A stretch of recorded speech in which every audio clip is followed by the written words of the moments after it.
This was a zero job, but Doyle was getting paid.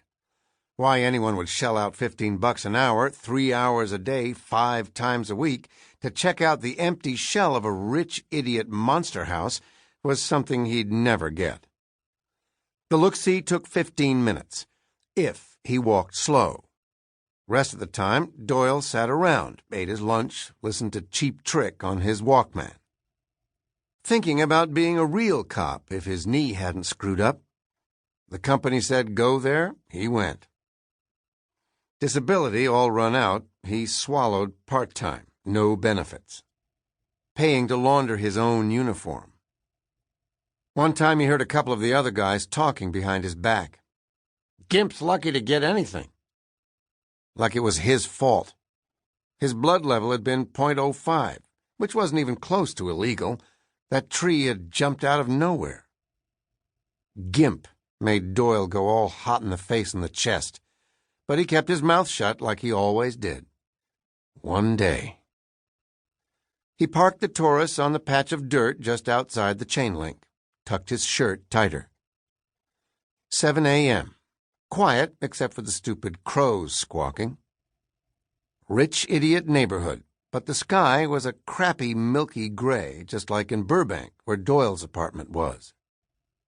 Nothing moving on Borody Lane, as usual.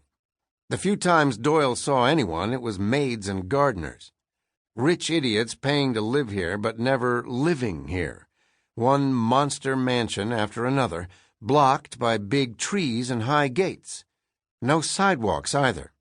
What was that all about?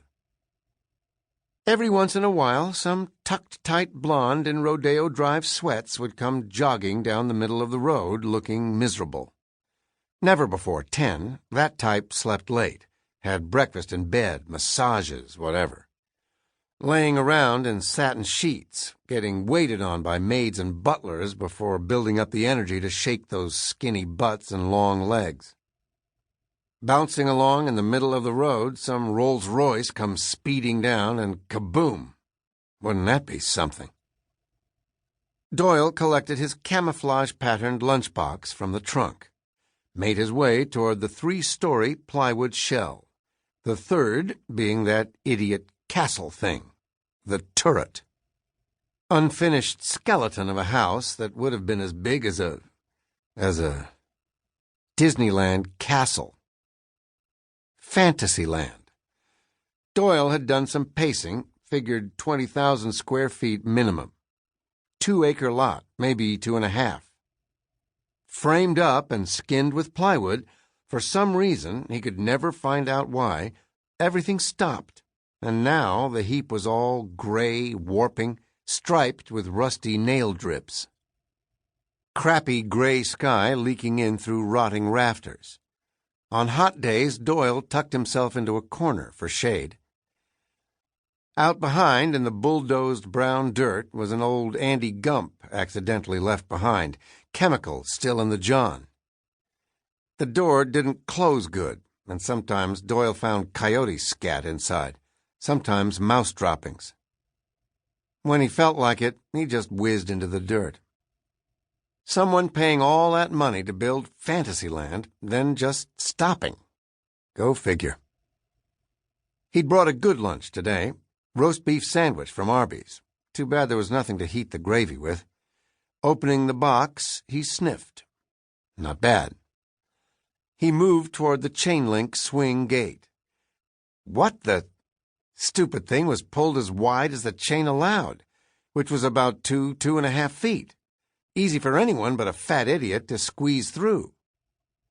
The chain had always been too long to really draw the gate tight, making the lock useless, but Doyle was careful to twist it up, make it look secure when he left each day. Some idiot had monkeyed with it. He'd told the company about the chain, got ignored. What was the point of hiring a professional when you didn't listen to his advice? Sidling through the gap, he rearranged the chain nice and tight. Leaving his lunchbox atop raw concrete steps, he began his routine. Standing in the middle of the first floor, saying, "Hello," and listening to his voice echo. He'd done that first day on the job. Liked the echo, kinda like honking in a tunnel. Now it was a habit. Didn't take long to see everything was okay on the first floor. Space was huge, big as a... Some rooms framed up, but mostly pretty open, so you had clear views everywhere. Like peeking through the skeleton bones of some dinosaur. In the middle of what would have been the entry hall was a humongous, swooping double staircase. Just plywood, no railings. Doyle had to be careful. All he needed was a fall, screw up some other body part. Here we go. Pain with every step. Stairs creaked like a mother, but felt structurally okay. You could just imagine what it would be like with marble on it. Like a big castle staircase. 19 steps, each one killed.